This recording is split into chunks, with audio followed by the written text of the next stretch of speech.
Assalamualaikum warahmatullahi wabarakatuh. Selamat siang yang saya hormati para panelis ya, teman-teman sekalian, Kang Agi, dan juga Bapak Ibu sekalian. Saya izin share paparan.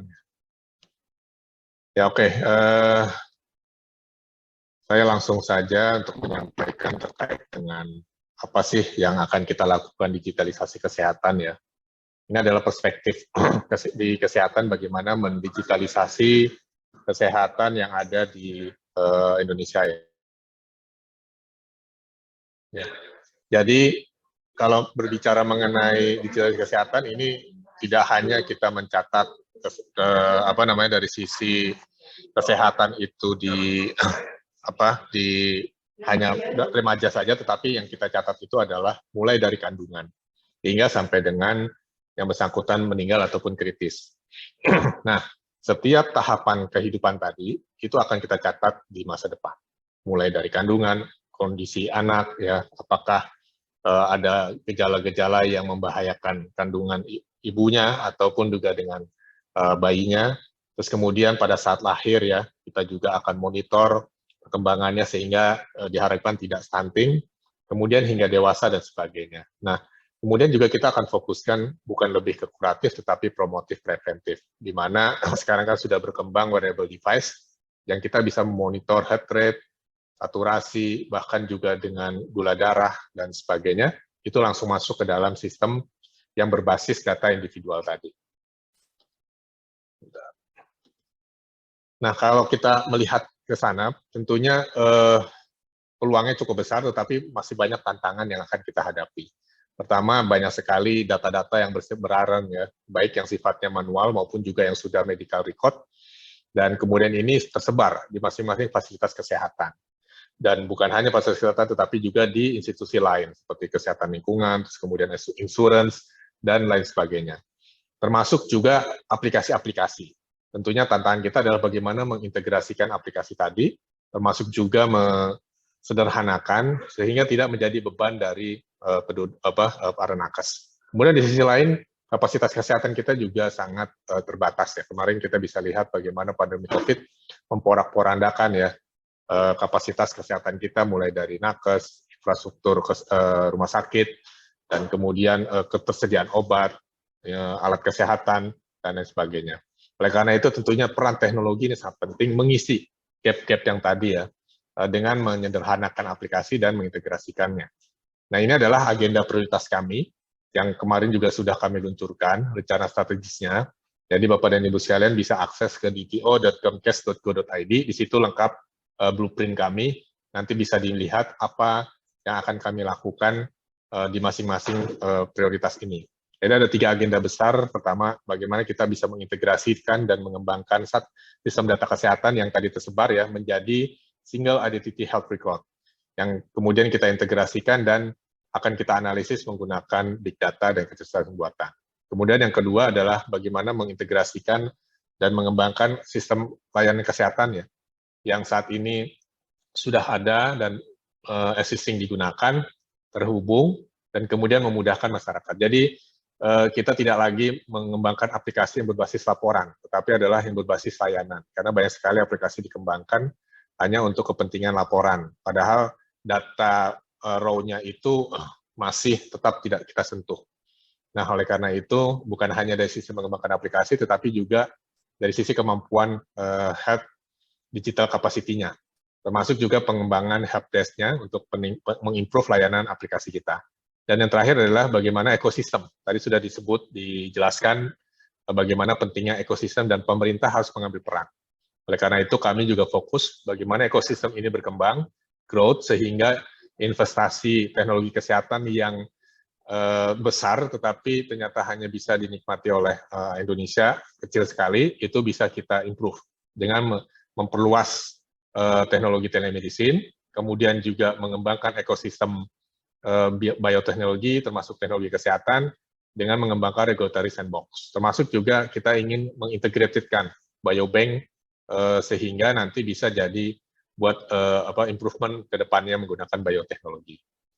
Dan kami juga sudah menyusun peta jalannya, jadi tahun 2021 ini kita sudah menyiapkan bukan hanya menangani COVID ya, tapi juga menyiapkan IE-nya, Enterprise Architecture, kemudian standar variabel datanya, Electronic Medical Record, termasuk kita juga sedang menyiapkan master data ya, buat obat, layanan kesehatan, tindakan, termasuk terminologi, yang jumlahnya ribuan tersebut, kita jadi punya kamus data. Nanti para pengembang aplikasi itu bisa membuka kamus data yang kita miliki, services-nya apa saja yang sudah ada, kemudian bagaimana connect ke API kita, itu sedang kita siapkan.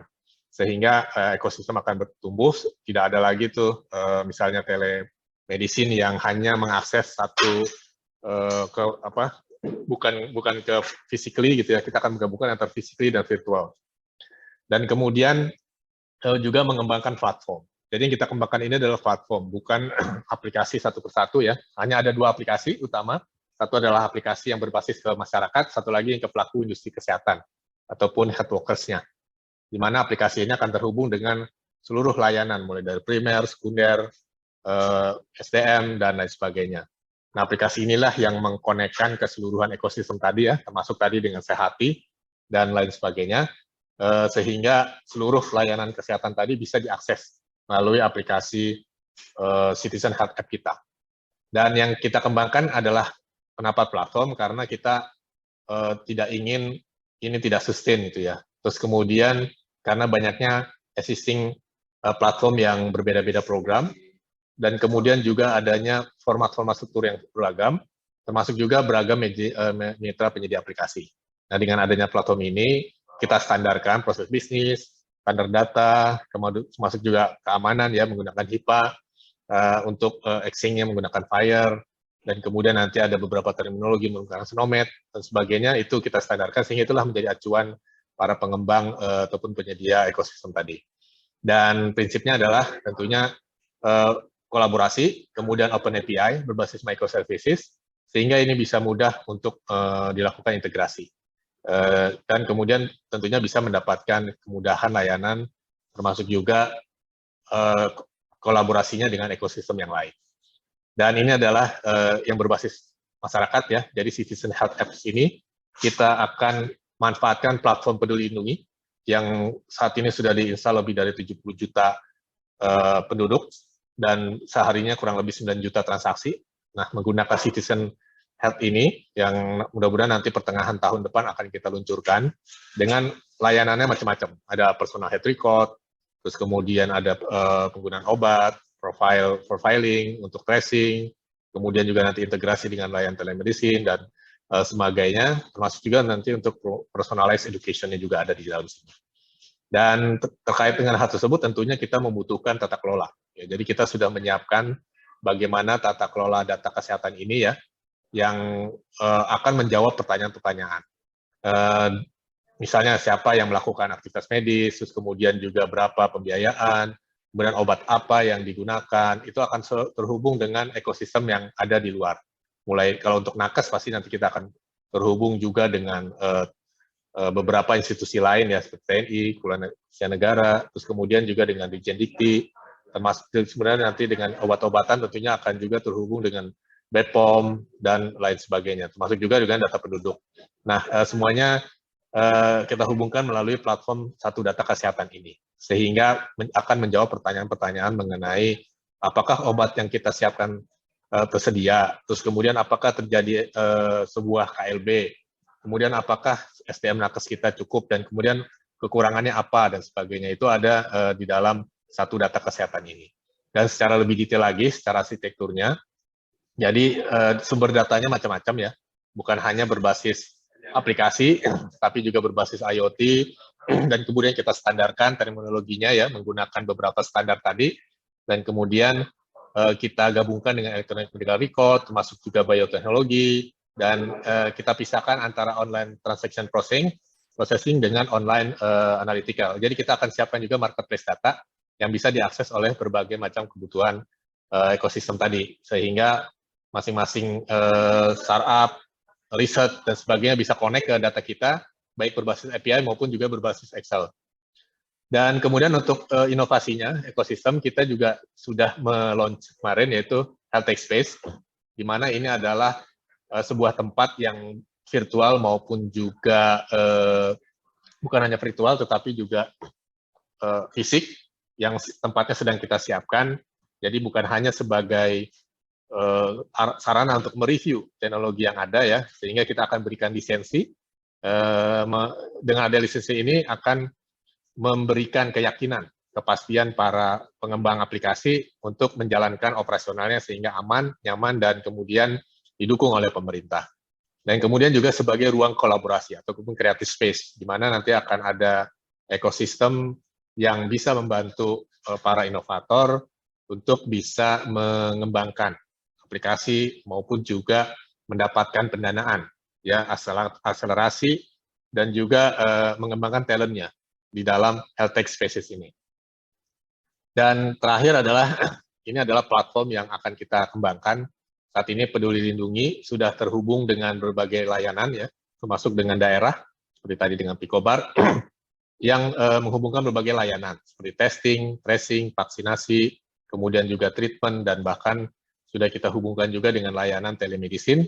Nah, inilah yang menjadi cikal bakal Citizen Health App sehingga di dalam aplikasi Peduli Lindungi nanti bukan hanya ada sertifikat vaksin COVID, tetapi juga ada sertifikat vaksin yang lainnya, BCG, TBC, buat meningitis, misalnya pergi haji, dan lain sebagainya, itu akan ada di dalam Peduli Lindungi ini. Nah, bagaimana caranya? Tentunya harus terhubung dengan platform-platform yang kita siapkan tadi.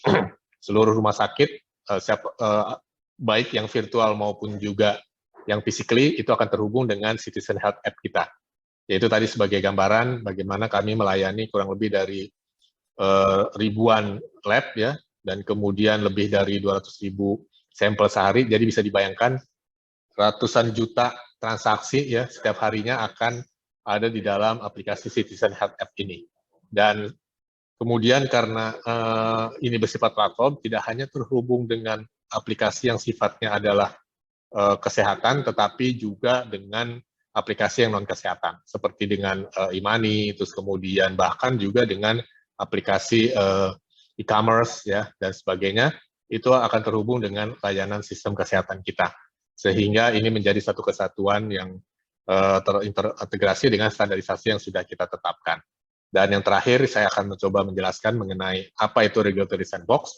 Jadi kita sudah melaunch regulatory sandbox. Untuk piloting pertama adalah terkait dengan penyakit malaria, di mana masing-masing inovator tadi meng-apply ya proposal ataupun meng-apply solusi-solusinya di dalam alamat website kami yaitu sandbox.kemkes.go.id. Kemudian nanti akan kita review ya, kita tes apakah aman, terus kemudian apakah sesuai dengan regulasi, terus kemudian kita konekkan dengan sistem rumah sakit bagaimana dan sebagainya. Setelah sukses uji coba akan kita berikan lisensi sehingga bisa menjalankan inovasinya tersebut dengan lebih aman ya dan nyaman karena sudah di-comply dengan aturan yang ada. Ya, ini adalah bagaimana inisiasi yang dilakukan oleh Kemenkes untuk lebih terbuka dan kemudian membuka ruang kolaborasi sehingga gerakan Indonesia Sehat ini bukan hanya milik Kemenkes tetapi juga milik seluruh masyarakat Indonesia. Terima kasih.